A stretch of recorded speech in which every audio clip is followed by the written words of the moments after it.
यंदा होऊ घातलेल्या नागपूर मनपा निवडणुकीमध्ये मोठ्या पक्षातील 70% नगरसेवकांचे तिकीट कापले जाण्याची शक्यता आहे। 3 वर्षांहून अधिक काळ प्रशासक राज असल्याने अनेक माजी नगरसेवक निष्क्रिय झाले, तर काही त्यांच्या कार्यकाळात प्रभागात फिरकलेच नाही असा आरोप आहे आणि त्यामुळे पक्षाची प्रतिमा या ठिकाणी मलिन करणारे या निष्क्रिय नगरसेवकांना जोर का झटका देण्याचा निर्णय मोठ्या पक्षाने घेतलाय, अशी माहिती सूत्रांनी दिली आहे।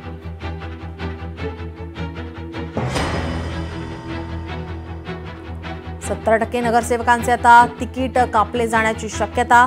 निष्क्रिय नगरसेवकांना आता जोर का झटका देणार असल्याची माहिती आता सूत्रांकडून समोर येते।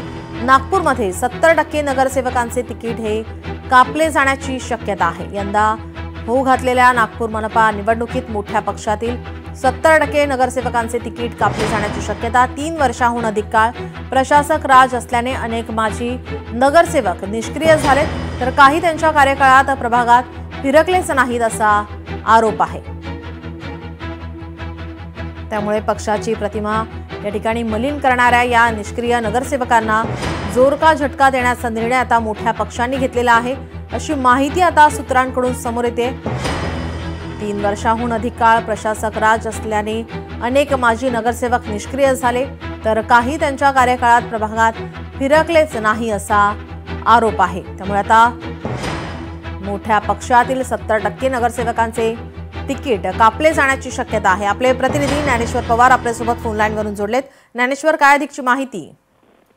अगदीच आपण पाहायला गेलं तर मागील अनेक वर्षापासून जे आहे ते महानगरपालिकेवरती प्रशासक राज आहे। त्यामुळे जे माजी नगरसेवक होते ते कुठेतरी निष्क्रिय जे आहे ते आपल्या प्रभागामध्ये झालेले होते, थेट जनतेशी त्यांचा संपर्क झालेला नव्हता। त्याचमुळे जे आहे ते मोठ्या पक्षामधील जे आहे ते जवळपास 70% जे माजी नगरसेवक असतील, जे जनतेशी संपर्कात नाही, जनतेच्या अडीअडचणी समजून अधिकाऱ्यांपर्यंत जे पोहोचले नाही, अशा नगरसेवकांचे जे आहे ते आता तिकीट कापले जाण्याची शक्यता आहे। त्यामुळे जे कार्यकर्ते, जे पदाधिकारी आणि जे माजी नगरसेवक जनतेच्या संपर्कात होते, लोकांच्या अडीअडचणी सोडवण्याचा प्रयत्न करत होते, अशांना जे आहे ते तिकीट मिळण्याची शक्यता आहे। मात्र उर्वरित जे काही निष्क्रिय माजी नगरसेवक असतील ते आता सध्याला आहे ते चिंतित आहे, कारण की त्यांना यावेळी जे आहे ते पक्षाकडून जे आहे ते संधी मिळण्याची शक्यता फार कमी वर्तवली जात आहे।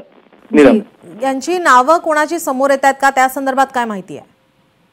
नाही, अद्याप तरी कोणत्याही माजी नगरसेवकांची नावं जी आहे ते जाहीर करण्यात आली नाही। मात्र आपण पाहायला गेलं तर मागील 3 वर्षापेक्षा अधिक कालापासून नागपूरच्या महानगरपालिकेवरती जे आहे ते प्रशासक राज आहे। त्यामुळे एकूणच पाहायला गेलं तर माजी नगरसेवकांचं काम होतं प्रभागामध्ये जाणं, लोकांच्या अडीअडचणी काय ते समजून घेणं आणि ते प्रशासनाच्या माध्यमातून ते सोडवण्याचा प्रयत्न करणं। मात्र कुठं ना कुठेतरी आपल्या हातात सत्ता नसल्यामुळे ते सगळे माजी नगरसेवक आपल्या प्रभागामध्ये मागील 3 वर्षाच्या कार्यकाळामध्ये भरकटलेच नाही। त्यामुळे लोक जे आहेत ते या लोकप्रतिनिधींवरती नाराज असल्याचं जे आहे ते पक्षश्रेष्ठींच्या लक्षात आल्यामुळे जे काही मोठे पक्ष आहेत, सगळेच मोठे पक्षांच्या जवळजवळ माजी नगरसेवकांचे पत्ते यावेळेस तिकीट जे आहे ते कापले जाण्याची शक्यता आहे। आणि नक्कीच नाव अद्याप जाहीर झालेले नसले तरी यामध्ये 70% जवळपास जे आहे ते माजी नगरसेवकांचा समावेश असल्याची माहिती समोर येते। जी, धन्यवाद ज्ञानेश्वर, आपण दिलेल्या या सविस्तर माहितीसाठी।